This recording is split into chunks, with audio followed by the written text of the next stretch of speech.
দাম যার মার্কেটে থাকে তাকে নিয়েই জল্পনা হয়, যাদের দাম নেই তাদের কেনারও কেউ নেই, মার্কেটে পড়ে আছে, বললেন প্রাক্তন বিজেপির রাজ্য সভাপতি দিলীপ ঘোষ।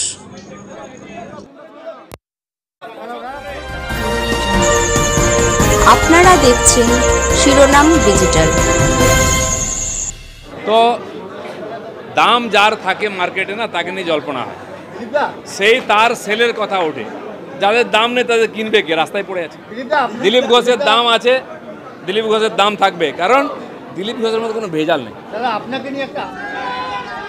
দলবদলের সম্ভাবনায় জল ঢেলে তার এই বক্তব্যের মধ্য দিয়ে তিনি যেমন নিজের গুরুত্ব বোঝালেন, পাশাপাশি শুভেন্দু অধিকারীকেও বিদ্যে ছাড়লেন না।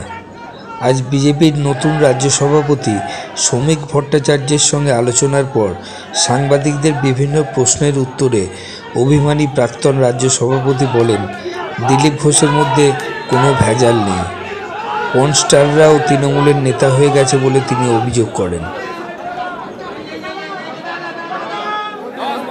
যারা আমার সঙ্গে কাঁধে কাঁধ মিলিয়ে এই পার্টিকে এত নিয়ে এসছেন, বৃষ্টি ঝড় জল, টিএমসির গুন্ডা, টিএমসির পুলিশ, টিএমসির বোমা বন্দুক এই কর্মীদের আটকাতে পারেনি। তাই আমরা ৭৭ আর ১৯-এ 18 সিট পেয়েছিলাম। এবং এখানে অনেক কর্মী আছেন। আমি যখন পার্টিতে আসি তখন এসে দেখি তারা পার্টির কাজ করছেন, আমার চেয়ে পুরনো কর্মী আছেন। সে বুথের প্রেসিডেন্ট হোক, সে মণ্ডল হোক, জেলা হোক বা রাজ্য হোক। তো আমি তো 10 বছর পার্টিতে এসেছি, 15, 20 বছর, 30 বছর কাজ করছেন, এরকম অনেক কর্মী এখানে আছেন। তারা বলেননি আমাকে এই পদ দাও, তারা বলেছেন পার্টির কাজ করতে চাই, বুথের কাজ করছেন। এখনো বুথে বসেন, পোলিং এজেন্ট হন, কাউন্টিং এজেন্ট হন, বুথের সভাপতি হন, আর তাদের ঘামের রক্তের বিনিময়ে পার্টি এখানে পৌঁছে। পার্টির কিছু প্রোগ্রাম হবে, দক্ষিণ বাংলায়ও হবে। 21 জুলাই খালি এক জায়গায় হবে কেন? সব জায়গায় 21 জুলাই হয়, যদি এত গুরুত্বপূর্ণ দেশ। তো দেখা যাক কি হয়, দেরি আছে।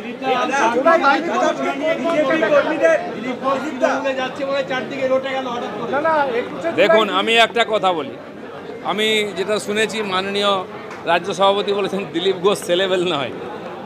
তো আমি জানি না, উনি বলেছেন, ওনার কথা ঠিক। তো দাম যার থাকে মার্কেটে না, তাকে নিয়ে জল্পনা হয়, সেই তার সেলের কথা ওঠে। যাদের দাম নেই তাদের কিনবে কে? রাস্তায় পড়ে আছে। দিলীপ ঘোষের দাম আছে, দিলীপ ঘোষের দাম থাকবে, কারণ দিলীপ ঘোষের মধ্যে কোনো ভেজাল নেই। আপনাকে নিয়ে একটা আবেগ কিন্তু কাজ করে, এবং যেভাবে কর্মীরা, সাধারণ কর্মীরা, শুনুন, আবেগ তো আছেই। আবেগ দিয়ে আমরা পার্টি দাঁড় করেছি, রক্ত দিয়েছি, ঘাম দিয়েছি। 150 জনের বেশি কর্মী আমার সামনে প্রাণ দিয়েছে। সেই আবেগ বুকের মধ্যে, সে আগুনটা আছে, আমার নয়, বাংলার লক্ষ লক্ষ কোটি কোটি কর্মীর আগুন আছে। সেই আগুন নিভতে দেবো না আমরা, যতই বৃষ্টি হোক। আর এই আগুনই আমাদের পরিবর্তন করবে। কত রাজ্যে ক্ষমতায় আছি, আর পশ্চিমবঙ্গ যেখানে সবচেয়ে কঠিন জায়গা, এখানে